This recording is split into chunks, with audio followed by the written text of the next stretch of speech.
मित्रों, जीवन में चाहे अकेले रह लेना, लेकिन गलती से भी इन 3 लोगों के ऊपर विश्वास मत करना, क्योंकि मित्रों, यह 3 लोग ऐसे हैं कि यदि आप इनके ऊपर विश्वास करेंगे तो निश्चित ही यह आपके साथ छल कपट करेंगे और आपको धोखा देंगे। मित्रों, अगर आप जानना चाहते हैं कि वह 3 लोग कौन से हैं जिसके ऊपर विश्वास करने पर आपको धोखा मिलता है, तो आइए मित्रों, आज हम आपको एक सच्ची कहानी के माध्यम से बताने का प्रयास करेंगे कि वह 3 लोग कौन हैं जिसके ऊपर विश्वास करने पर आपको धोखा मिलता है। प्रिय मित्रों, आपसे निवेदन है कि आप इस कहानी को अंत तक जरूर सुनें, तभी आप जान सकेंगे कि वे 3 लोग कौन से हैं।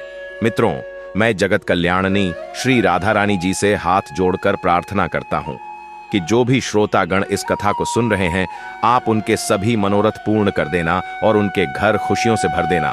तो चलिए मित्रों, आपका ज्यादा समय ना लेते हुए कहानी को प्रारंभ करते हैं। मित्रों, एक बार की बात है, भगवान श्री कृष्ण जी द्वारिका नगरी में बैठे विश्राम कर रहे थे और रानी रुक्मिणी उनके पैर दबा रही थी। तभी रानी रुक्मिणी कहती है, हे नाथ, आज मैं आपके मुख से कोई ज्ञानवर्धक कहानी सुनना चाहती हूं। कृपया आप हमें कोई कहानी सुना दीजिए जो मेरे जीवन में काम आ जाए। देवी रुक्मिणी के मुख से यह बात सुनकर भगवान श्री कृष्ण मुस्कुराते हुए कहते हैं, ठीक है प्रिय, आज मैं आपको एक कहानी सुनाने जा रहा हूं जो बहुत ही ज्ञानवर्धक है, इसलिए तुम इस कहानी को ध्यानपूर्वक पूरा सुनना। फिर रानी रुक्मिणी कहती है कि हे नाथ, आप कहानी सुनाना प्रारंभ करिए, मैं आपके मुख से कहानी सुनने के लिए उत्सुक हूं। मैं आपको वचन देती हूं कि मैं ध्यानपूर्वक कहानी को पूरा सुनूंगी। मित्रों, तब श्री कृष्ण रानी रुक्मिणी को कहानी सुनाते हुए कहते हैं, हे देवी, प्राचीन समय की बात है। चंद्रनगर में वीरभद्र नाम का एक राजा राज्य करता था। वह बहुत ही शूरवीर और पराक्रमी था। वह सभी प्रकार के शस्त्र चलाने में निपुण था। उस राजा के बल और शौर्य की बातें दूर दूर तक होती थी। राजा वीरभद्र के 4 पुत्र थे और राजा के चारों पुत्र दिखने में बहुत ही सुंदर थे और अपने पिता की ही तरह बुद्धिमान और पराक्रमी थे। वे चारों राजकुमार सभी गुणों की शिक्षा ग्रहण करते हुए धीरे धीरे बड़े हो गए। मित्रों, बल और साहस में वह चारों राजकुमार अपने पिता की ही भांति थे। कई बार उन्होंने अपने पिता के साथ युद्धाभ्यास भी किया और उसमें अपने पिता को हराकर जीत भी हासिल किया, जिसके कारण उन्हें अपने बल और बुद्धि पर बहुत घमंड हो गया था। लेकिन राजा वीरभद्र अपने चारों पुत्रों को बहुत चाहता था और उनकी सभी इच्छा पूरी करता था। आगे कहानी सुनाते हुए भगवान श्री कृष्ण कहते हैं, हे देवी रुक्मिणी, वह राजा जब भी कोई कार्य करता था तो वह अपने चारों पुत्रों को अपने पास बुलाकर उनसे सलाह लिया करता था और उसके बाद ही निर्णय लेता था। प्रिय मित्रों, जो व्यक्ति अपने घर में कोई भी कार्य को करने से पहले घर के सभी सदस्यों की राय लेते हैं, उनके घर में कभी आपस में लड़ाई झगड़ा नहीं होता है और कभी कभी अपने से कम उम्र के लोग भी बहुत ज्ञान की बात बता दिया करते हैं। इसलिए हमें अपने अहंकार को त्याग कर घर के सभी सदस्यों की सलाह लेनी चाहिए। उसके बाद ही किसी कार्य को करने का निर्णय लेना चाहिए। मित्रों, एक दिन चारों राजकुमार अपने पिता राजा वीरभद्र के पास गए और जंगल में शिकार खेलने की इच्छा जताई। तब राजा ने अपने चारों बेटों को अपने पास बुलाकर उन्हें समझाया कि बेटा, अब तुम चारों जवान हो गए हो, इसलिए अपनी इच्छा से जहां चाहे वहां जा सकते हो। लेकिन तुम सब मेरी एक बात कभी भी मत भूलना बेटा, आप सब जब भी शिकार करने के लिए जाना तो कभी भी अपने राज्य की पूर्व वाली दिशा में जाना। गलती से भी कभी अपने राज्य की पश्चिम दिशा की ओर मत जाना। अगर आप लोग कभी भी भूलवश भी राज्य की पश्चिम दिशा में चले गए तो आप लोग बहुत बड़े संकट में घिर जाओगे। मित्रों, राजा के चारों बेटों ने अपने पिता की बात को बड़े ध्यानपूर्वक सुना और पश्चिम दिशा की ओर ना जाने का वचन दिया कि पिताजी, हम आपकी यह बात हमेशा याद रखेंगे। हम भूल से भी कभी राज्य के पश्चिम दिशा में घूमने और शिकार करने के लिए नहीं जाएंगे। मित्रों, अगले दिन चारों राजकुमार अपने अपने घोड़े पर सवार होकर राजा वीरभद्र के पास आते हैं और शिकार पर जाने की अनुमति लेते हैं और आदेश के अनुसार राज्य की पूर्व वाली दिशा में प्रतिदिन शिकार करने के लिए जाने लगे। और वह चारों राजकुमार अब राज्य के पश्चिम वाली दिशा में शिकार करने के लिए नहीं जाते थे। इसी प्रकार कई दिन बीत गए। एक दिन जब वह चारों राजकुमार शिकार करने के लिए जंगल में गए हुए थे, लेकिन उन्हें कोई भी शिकार नहीं मिला। वे सारा दिन इधर उधर शिकार को ढूंढते रहे। मित्रों, शिकार ढूंढते ढूंढते उन्हें शाम हो जाती है, तो वह चारों राजकुमार अपने महल की ओर लौटने लगते हैं। पूरे दिन परिश्रम करने पर भी उन्हें कोई शिकार नहीं मिला था। वे निराश होकर वापस लौट रहे थे। तभी सबसे छोटा राजकुमार, जो स्वभाव से अत्यंत चंचल और होशियार था, उसने अपने बड़े भाई से कहा कि भ्राताश्री, एक बात मुझे बहुत परेशान कर रही है कि हमारे पिताजी ने हमें राज्य की पूर्व वाली दिशा में शिकार करने के लिए तो मना नहीं किया है, तो फिर पिताजी ने हमें राज्य के पश्चिम वाली दिशा में शिकार करने के लिए और उधर जाने से क्यों मना किया है? आखिर क्या बात हो सकती है? पिताजी ने ऐसा क्यों कहा है? हो ना हो इसके पीछे कोई बड़ी बात ही होगी। हमें तो लगता है कि हमारे पिताजी ने पूर्व दिशा के जितने भी राजा थे उन्हें युद्ध में पराजित कर दिया होगा, लेकिन पिताजी राज्य के पश्चिम दिशा वाले राजा से युद्ध में हार गए होंगे, इसीलिए उन्होंने हमें राज्य के पीछे जाने के लिए मना किया है। तब बड़ा राजकुमार कहने लगा, नहीं अनुज, ऐसा कदापि नहीं है। पिताजी बहुत पराक्रमी योद्धा हैं, हमें उनके पराक्रम और युद्ध कौशल पर संदेश नहीं करना चाहिए। फिर छोटा राजकुमार कहने लगा, हे भ्राता, मुझे तो कुछ ऐसा ही लगता है कि हमारे पिता राज्य के पश्चिम दिशा वाले राजा से युद्ध में हार गए हैं और उसी राजा के डर की वजह से हम लोगों को मना किया है कि हम राज्य के पश्चिम दिशा में शिकार करने ना जाएं। मेरा तो मानना है कि कल सुबह हमें राज्य के पश्चिम वाली दिशा में चलकर देखना चाहिए और इस बात का पता लगाना चाहिए कि पिताजी ने हमें उस दिशा में जाने से क्यों मना किया है। वैसे भी हम चारों भाई साहसी और निडर हैं और महान योद्धा भी हैं। हमें अपनी वीरता पर जरा भी संदेह नहीं करना चाहिए। अगर हम शिकार करने के लिए राज्य के पश्चिम दिशा में जाएंगे तो राज्य में हमारी और भी अधिक प्रशंसा होगी। कल सुबह हम चारों भाई पश्चिम दिशा में शिकार करने जाएंगे और वहां देखेंगे कि ऐसा क्या है जो पिताश्री उस दिशा में जाने से मना करते हैं, और साथ में यह भी देखेंगे कि हमारी बात सत्य है या नहीं कि राज्य के पश्चिम दिशा वाले राजाओं से हमारे पिताजी क्या हार गए थे। प्रिय मित्रों, आगे की कथा सुनाते हुए भगवान श्री कृष्ण कहते हैं, हे देवी, छोटे राजकुमार की बात सुनकर बड़े राजकुमारों को भी लगने लगा कि शायद हमारे पिता उस राजा से हार गए होंगे। अब तो वह छोटे राजकुमार के कहे अनुसार तीनों बड़े राजकुमार राज्य के पश्चिम वाली दिशा में जाने के लिए तैयार हो गए और कहने लगे, ठीक है भाई, कल सुबह हम चारों पश्चिम दिशा की ओर चलेंगे। यह तय करके वह चारों राजकुमार अपने महल में चले आते हैं और भोजन करके अपने कक्ष में जाकर आराम करने लगते। इधर जब अगला दिन होता है, सुबह नींद से जागकर चारों राजकुमार अपने अपने घोड़ों पर बैठकर शिकार करने के लिए चल पड़ते हैं और जाते जाते उन्होंने अपने पिता से कहा, पिताजी, आज शिकार करने के लिए दूर से हमारे मित्र भी आ रहे हैं। हमें आज रात लौटने में कुछ देर हो जाएगी। अगर ज्यादा देर हो जाए तो आप चिंता मत करना। राजा ने कहा, ठीक है पुत्र, आपकी जैसी इच्छा। हमें आप चारों की वीरता और साहस पर पूरा विश्वास है। फिर भी आप महल में जल्दी लौटने का प्रयास करना। अपने पिता से इतना कहकर वह चारों राजकुमार शिकार करने के लिए निकल पड़ते। आज वह चारों राज्य के पूर्व दिशा में ना जाकर राज्य के पश्चिम दिशा में चल दिए और कुछ देर चलने के बाद वह अपने राज्य की सीमा से बाहर निकल गए। सीमा पार करके चारों राजकुमार ने अपने राजसी घोड़े अपने राज्य की सीमा के अंदर ही छोड़ दिए और वे चारों अपना भेष बदलकर आगे बढ़ने लगे। चारों राजकुमार पैदल चलते चलते जंगल में बहुत दूर निकल आए थे और एक सुनसान स्थान पर जा पहुंचे। उस घने जंगल में उन्हें दूर दूर तक कोई गांव नहीं दिख रहा था। धूप में पैदल चलते चलते वे चारों राजकुमार बहुत थक चुके थे। उनका गला प्यास के मारे सूखा जा रहा था। उन्हें बहुत जोर की प्यास भी लगने लगी थी। अब चारों राजकुमार एक वटवृक्ष के नीचे बैठकर आराम करने लगते हैं। उनकी प्यास अब बढ़ती ही जा रही थी और इधर धीरे धीरे सूरज ढल चुका था। शाम हो चुकी थी और जंगल में बहुत अंधेरा हो गया था।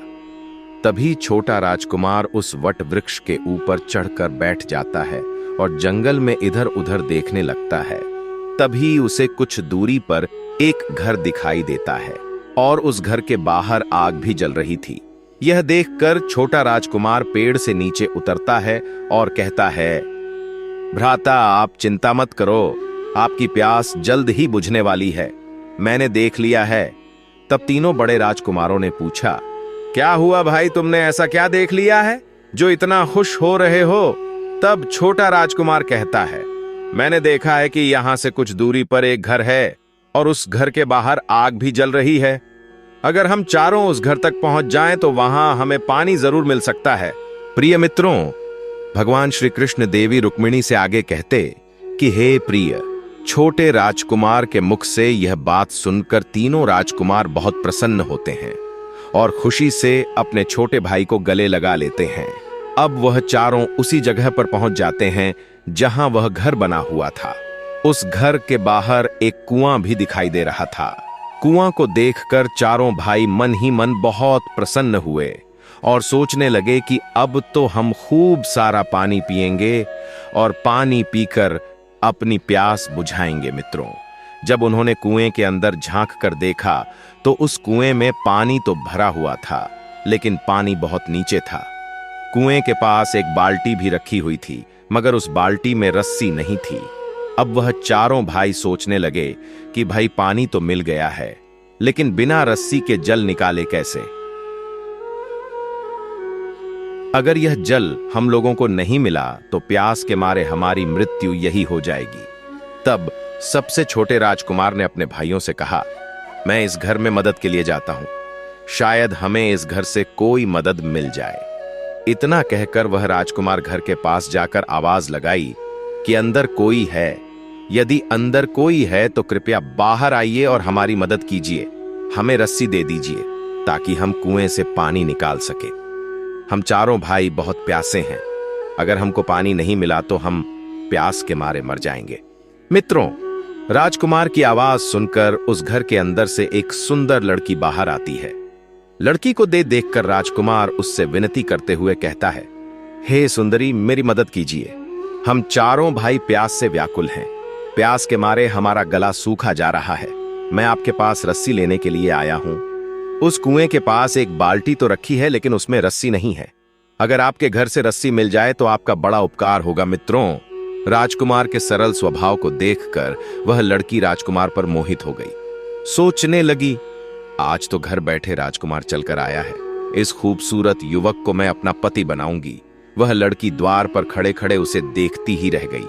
राजकुमार कहता है, हे सुंदरी, तुम किस सोच में पड़ गई हो? अगर आपके पास रस्सी हो तो हमें दे दो। राजकुमार की बात सुनकर वह लड़की कहती है, आप यही द्वार पर रुको, मैं अपनी बड़ी बहन से पूछ कर आती हूं। तब वह सुंदर लड़की अंदर जाती है और अपनी बड़ी बहन से कहती है कि बहन, द्वार पर एक नौजवान युवक आया है जो देखने में किसी अमीर खानदान का मालूम पड़ता है। उसकी वेशभूषा राजकुमार जैसी मालूम पड़ रही है।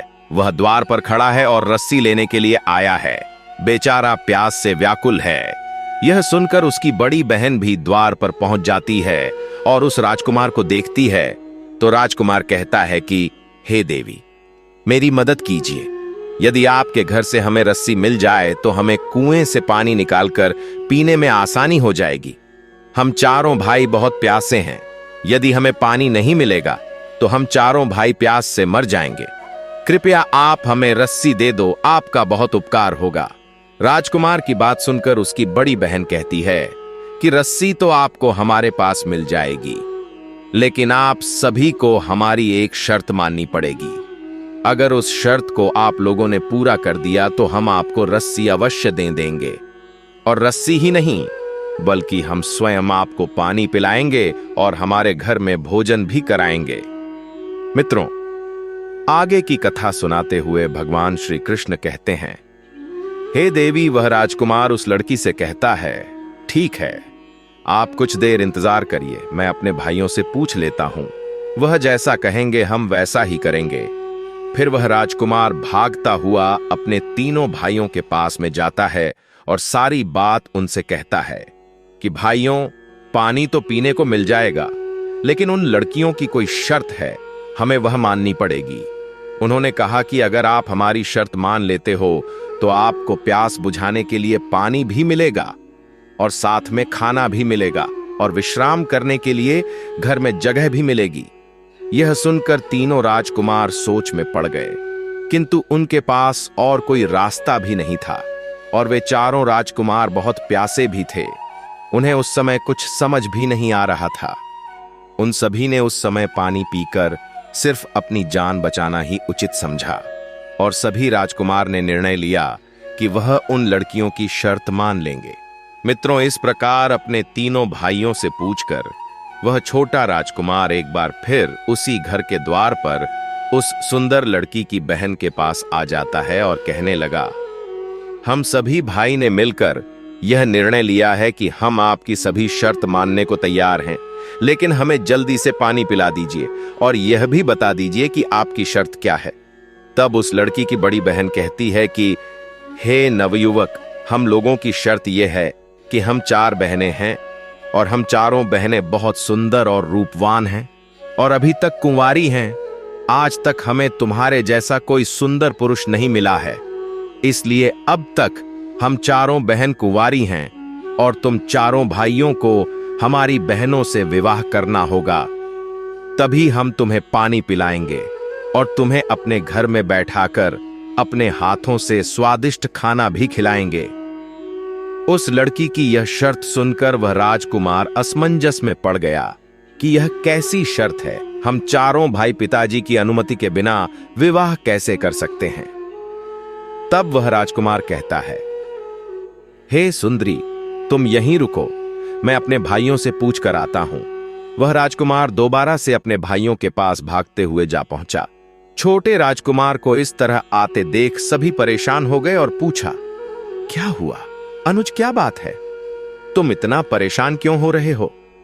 फिर वह राजकुमार उस लड़की के शर्त के बारे में बताता है कि भ्राताश्री, उस रूपवान लड़की की 3 बहनें और हैं। अगर हम चारों उन चारों लड़कियों से विवाह कर लेते हैं तो हमें पानी पीने को मिल जाएगा, नहीं तो हमें प्यासे ही मरना पड़ेगा। उस लड़की ने कहा है कि अगर हम उसकी बात मान लेंगे तो हमें पीने के लिए पानी भी मिलेगा और साथ ही खाने के लिए स्वादिष्ट खाना भी मिलेगा और आराम करने के लिए घर भी मिलेगा। और यदि हम सब ने उनकी यह शर्त नहीं मानी तो वे हमें पीने के लिए पानी नहीं देंगी।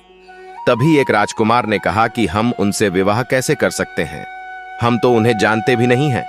अगर हम उनसे विवाह कर लेंगे तो हमारे पिताजी नाराज हो जाएंगे और वे हमें कठोर दंड देंगे और हमें राज्य से बाहर निकाल देंगे।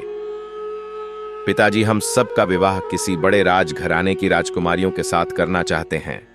यदि हम सब ने पिताजी के मर्जी के खिलाफ विवाह कर लिया तो सारे राज्य में उनका अपमान होगा। तब बड़ा राजकुमार कहने लगा, सुनो भाइयों, अगर हम जीवित बच पाएंगे तभी तो हमारे पिता हम लोगों का विवाह कर पाएंगे। अगर आप लोग यह भूल गए हैं कि हम लोगों को पानी नहीं मिला तो हम वैसे भी मर जाएंगे। अब जो होगा देखा जाएगा। पहले पानी पी करके अपनी प्यास बुझाते हैं, उसके बाद देखते हैं कि पिताजी को क्या कहना है। और वैसे भी हम राजकुमार हैं, एक राजा के पुत्र हैं, हम एक नहीं कई विवाह कर सकते हैं, इसमें कोई समस्या की बात नहीं है। इसलिए पहले यहां इनसे विवाह कर लेते हैं और पानी पी करके अपनी जान बचाते हैं। प्रिय मित्रों, वे चारों राजकुमार उस लड़की की शर्त मान लेते हैं और उससे विवाह करने के लिए मान जाते हैं और चारों राजकुमार उस लड़की के घर जा पहुंचते हैं और उन चारों लड़कियों से कहते हैं कि हमें आप लोगों की शर्त स्वीकार है, अब आप हमें जल्दी से पानी पिला दो, हमारा प्यास से गला सूखा जा रहा है। यह सुनकर वह चारों बहनें खुश हो जाती हैं और उन चारों राजकुमारों को पानी लाकर देती हैं और उनके लिए तरह तरह के स्वादिष्ट व्यंजन बनाती हैं और राजकुमारों को अपने हाथ से खाना खिलाती है। खाना खिलाने के बाद बड़ी लड़की राजकुमारों से कहती है कि अब हम विवाह की तैयारी कर लेते हैं, तब तक आप चारों विवाह के लिए तैयार हो जाइए। जब चारों राजकुमार पानी पी लेते हैं और भोजन कर लेते हैं तो उनमें से मझले राजकुमार ने अपने भाइयों से कहा, यदि हम इनकी शर्त स्वीकार ना करें तो यह हमारा क्या कर सकती हैं? हम चारों इतने बलवान और शक्तिशाली हैं कि यह हमारा कुछ नहीं कर सकती। यदि यह कुछ भी बोलेंगे तो इन्हें डरा धमका कर चुप करा देंगे। मित्रों, यह सब सोचकर मझला राजकुमार कहता है, तुम सब ध्यान से सुनो, हमें तुमसे कोई विवाह नहीं करना है। हमने तो पानी पीने के लिए तुमसे कह दिया था, परंतु अब हम अपने पिताजी से पूछे बिना तुम सबसे विवाह नहीं कर सकते। यदि तुम सब ने कुछ भी किया तो तुम्हें इसके बदले में कड़ी सजा मिलेगी। हम सभी राजा वीरभद्र के बेटे हैं। अब हम यहां से जा रहे हैं। उस राजकुमार की ऐसी बातें सुनने के बाद वह चारों लड़कियां अपने असली रूप में आ जाती हैं। मित्रों, उन लड़कियों का असली रूप देखकर चारों राजकुमार भयभीत हो जाते हैं, मानो उनके पैरों तले से जमीन खिसक गई हो। मित्रों, क्योंकि वह चारों लड़कियां राक्षसी थीं। उनके बड़े बड़े बाल थे और उनके बड़े बड़े दांत थे। उनका यह डरावना रूप देखकर चारों राजकुमार उनसे माफी मांगते हैं और कहते हैं, मुझे माफ कर दो, मुझसे गलती हो गई है। हम सभी भाई तुमसे विवाह करने के लिए तैयार हैं। मित्रों, बड़ा राजकुमार अपने भाइयों को समझाता है और कहता है कि यह राक्षसी है। अगर हमने उनकी बात नहीं मानी तो यह हमको मार डालेंगे। मित्रों, उन राजकुमारों के क्षमा मांगने पर चारों राक्षसी फिर से सुंदर लड़की का रूप धारण कर लेती है। फिर भगवान श्री कृष्ण देवी रुक्मिणी से कहते हैं, हे देवी, अब तो उन चारों लड़कियों का विवाह हो जाता है। और विवाह करके वह लड़कियां बड़ी खुश थीं। वह अपने अपने पति के साथ खूब मौज मस्ती करती थीं और अपने पतियों के साथ खूब भोग विलास करती थीं। उन्हें तरह तरह के स्वादिष्ट व्यंजन बनाकर खिलाया करती थीं। जब सभी राजकुमार दोपहर में सो जाते तो वे जंगल में शिकार करने चली जाती थीं।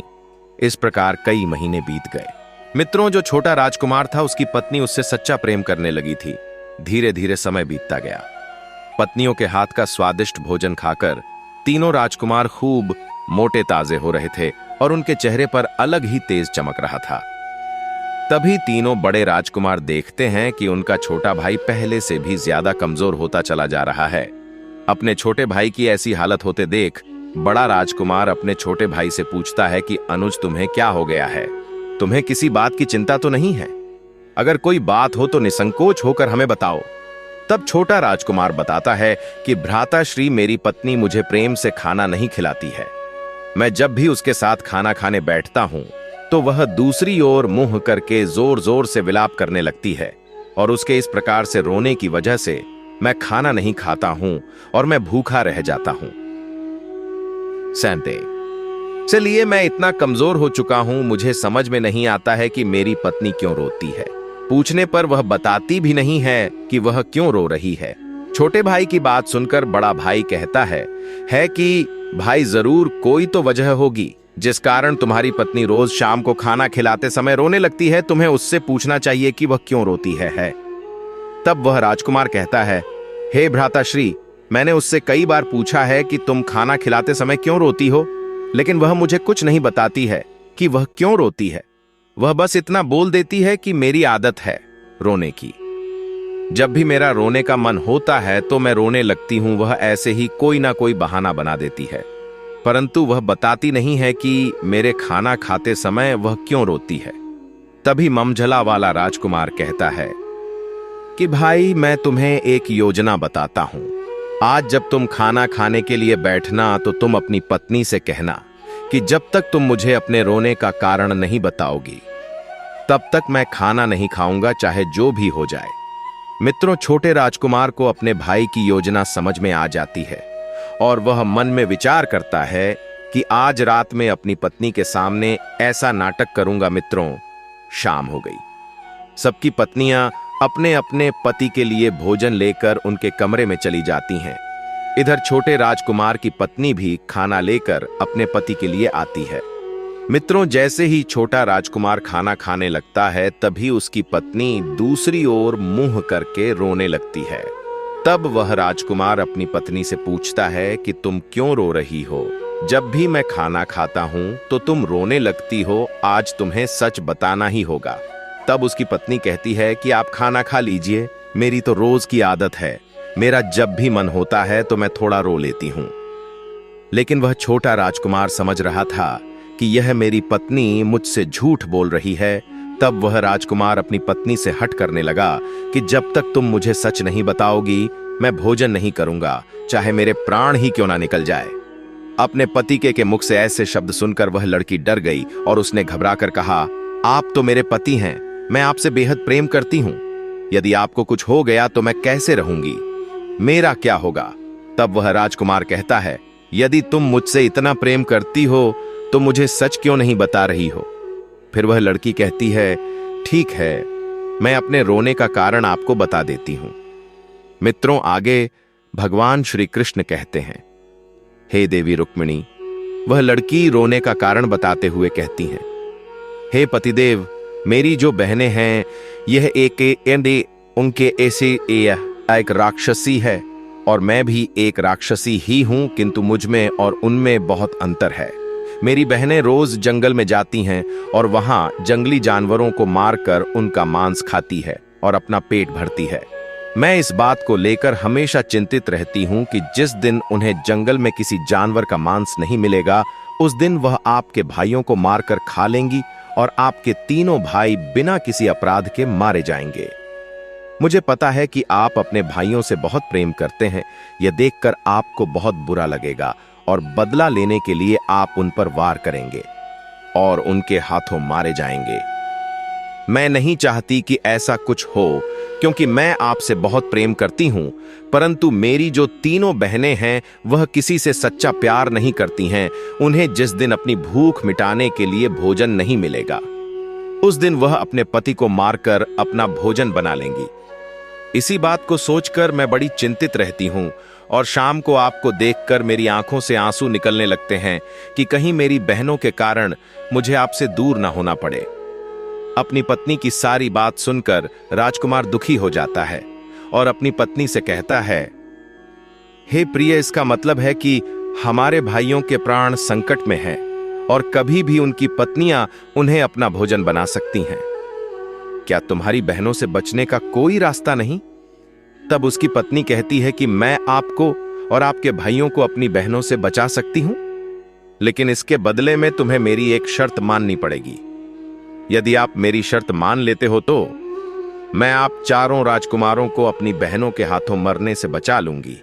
अपनी पत्नी की यह बात सुनकर राजकुमार कहता है, ठीक है, मैं अपने भाइयों से पूछकर आता हूं कि क्या वे तुम्हारी शर्त मानने के लिए तैयार हैं। अगर वह तुम्हारी शर्त मान लेते हैं तो मैं तुम्हें आकर बताता हूं। मित्रों, इतना कहकर राजकुमार अपने भाइयों के पास जा पहुंचा और उन्हें सारी सच्चाई बताता है। यह सुनकर तीनों राजकुमार डर से कांपने लगे और आगे राजकुमार ने कहा, भैया, जिस दिन आपकी पत्नियों को जंगल में भोजन नहीं मिलेगा उस दिन आपकी पत्नियां आप सभी को मारकर खा लेंगी और अब हम सभी का जीवन संकट में है। कभी भी हमारी पत्नियां हमें मार सकती हैं। मित्रों, सभी राजकुमार यह बात सुनने के बाद पूरी तरह से डरे हुए थे। तभी सबसे बड़ा राजकुमार कहता है, भाई, इस मुसीबत से बाहर निकलने का कोई ना कोई रास्ता जरूर होगा। तुम अपनी पत्नी से पूछो कि क्या हम यहां से भाग जाए तो बच सकते हैं। तब वह छोटा राजकुमार कहता है, भ्राता श्री, मैंने अपनी पत्नी से इस मुसीबत से बाहर निकलने का रास्ता पूछा था तो उसने कहा कि वह हम सभी भाइयों को एक ही शर्त पर बचा सकती है। जब हम उसकी शर्त को मानेंगे तो अन्यथा वह हमारी कोई मदद नहीं करेगी। मित्रों, अपने छोटे भाई की बात सुनकर मझला राजकुमार उस पर क्रोधित हो गया और बोला, उस दिन भी तू एक शर्त लेकर आया था और तेरी उस शर्त के कारण आज हम सभी भाई इतनी बड़ी मुसीबत में फंस गए हैं और आज फिर से एक शर्त लेकर आया है। जाकर अपनी पत्नी से कह दे कि हम उसकी कोई शर्त नहीं मानेंगे, जो करना है कर ले।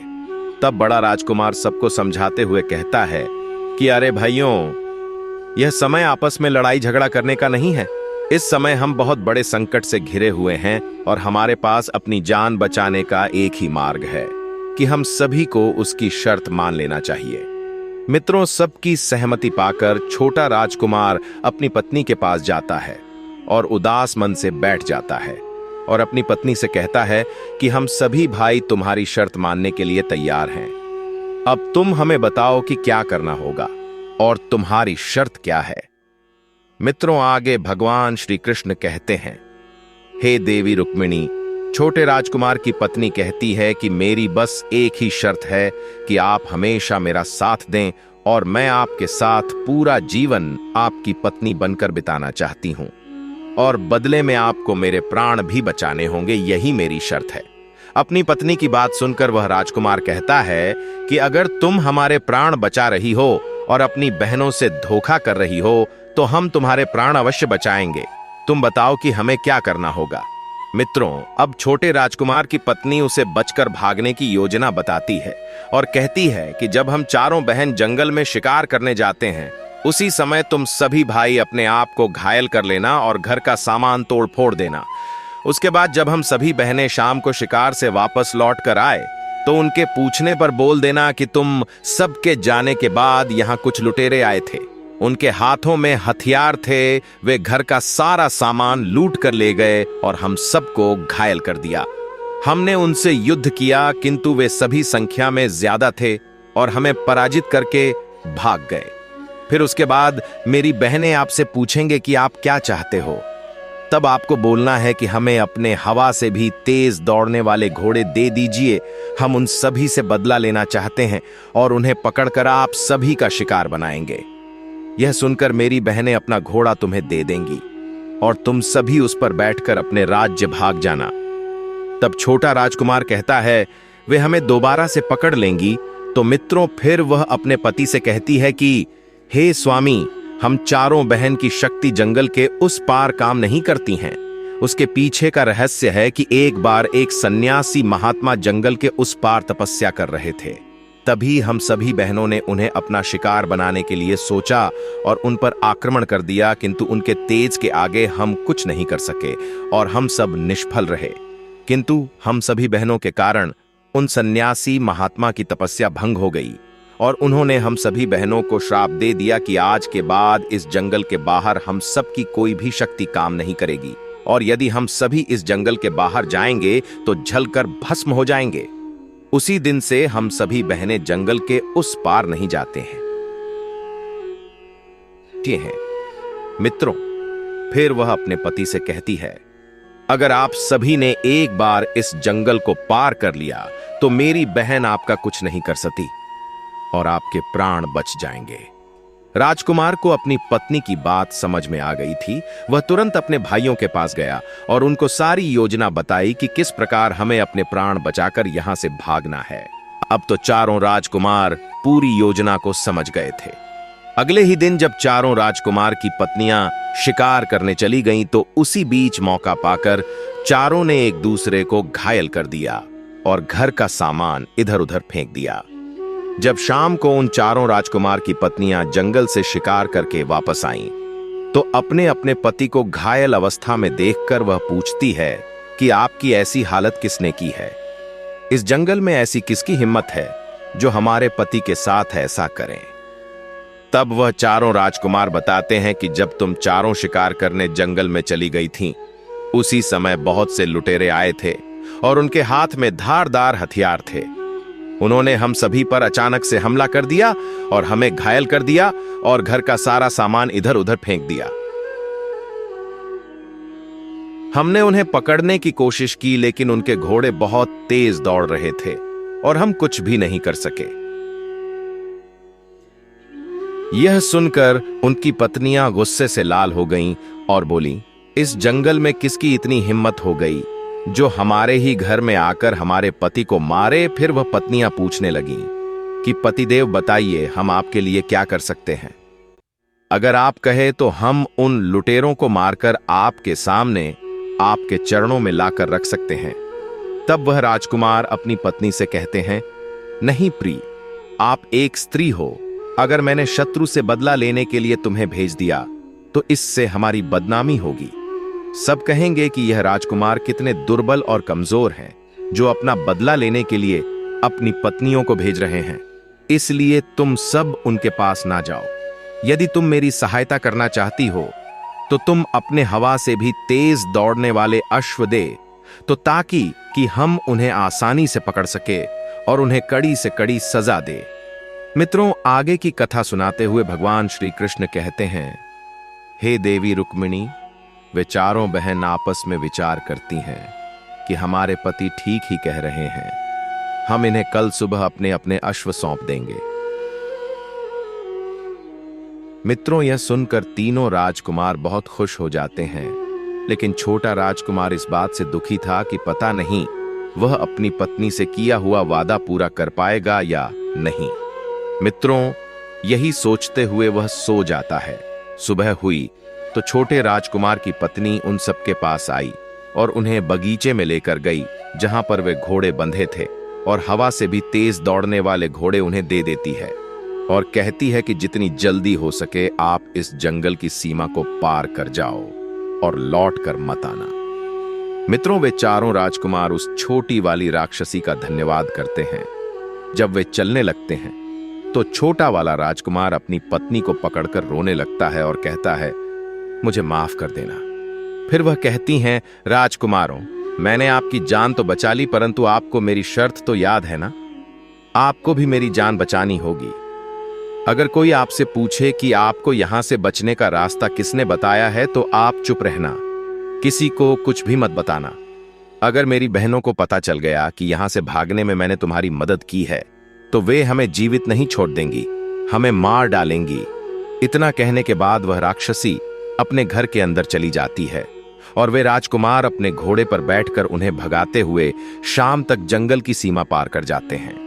मित्रों, इधर धीरे धीरे शाम होने लगी। वे सभी राक्षसी अपने पति के आने की राह देख रही थीं। जब उनके पति नहीं आए तो वे जंगल में उन्हें खोजने के लिए जाती हैं। तभी उनकी नजर उन राजकुमारों पर पड़ती है। तब तक बहुत देर हो चुकी थी। वे चारों जंगल की सीमा के उस पार निकल जाते हैं। उन्हें भागता हुआ देखकर वह तीनों राक्षसी क्रोध में आ जाती है और ऊंचे स्वर में कहती हैं, राजकुमारों, अब तो आप बच गए हो, अब हम आपका कुछ नहीं बिगाड़ सकते, परंतु जाते जाते हमें एक बात बता दीजिए कि यहां से भागने का मार्ग आपको किसने बताया था? आपको यह रहस्य किसने बताया था कि जंगल की सीमा के पार हमारी शक्ति काम नहीं करती है, हम जंगल के पार नहीं जा सकते हैं? मित्रों, उन चारों राजकुमारों में मझला राजकुमार बहुत दुष्ट था। वह अपने छोटे भाई से ईर्ष्या करता था। उसने जैसे ही उन तीनों राक्षस की आवाज सुनी तो उसने सोचा कि हम तो अपने प्राण बचा ही चुके हैं, अब हमें इस छोटी वाली राक्षसी से क्या लेना देना। चलो इन्हें बता देते हैं कि तुम्हारी ही छोटी बहन ने तुम्हारे साथ विश्वासघात किया है और हमारे प्राण बचाए हैं। मित्रों, मझला राजकुमार बताने ही वाला होता है, तभी छोटा राजकुमार हाथ जोड़ता हुए कहता है, भ्राताश्री, कृपया करके आप ऐसा मत करिए। आप इतने एहसान फरामोश नहीं हो सकते। जिस स्त्री ने हम सब की जान बचाई है, आप उसी की जान संकट में डाल रहे हैं।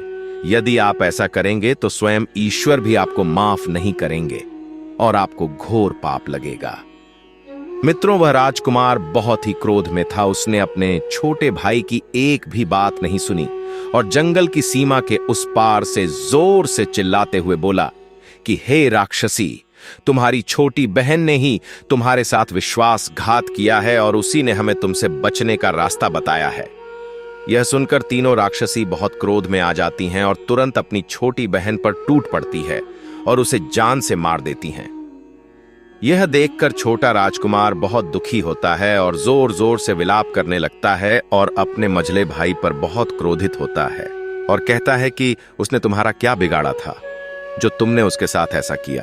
मित्रों, वह राजकुमार वहीं बैठकर रोता रहा और बाकी के तीनों राजकुमार उसे छोड़कर महल की ओर चले जाते हैं।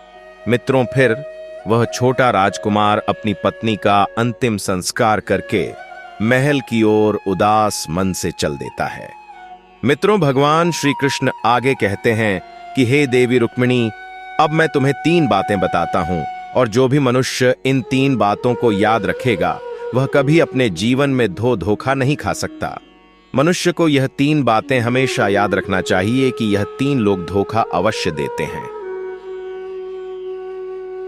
नंबर 1, जिस स्त्री का आचरण अच्छा ना हो उससे दूरी बनाए रखने में ही मनुष्य की भलाई है, क्योंकि इस स्वभाव की स्त्री समय आने पर आपको नुकसान पहुंचा सकती है और इस प्रकार की स्त्री पर भरोसा करना आपके लिए घातक साबित हो सकता है।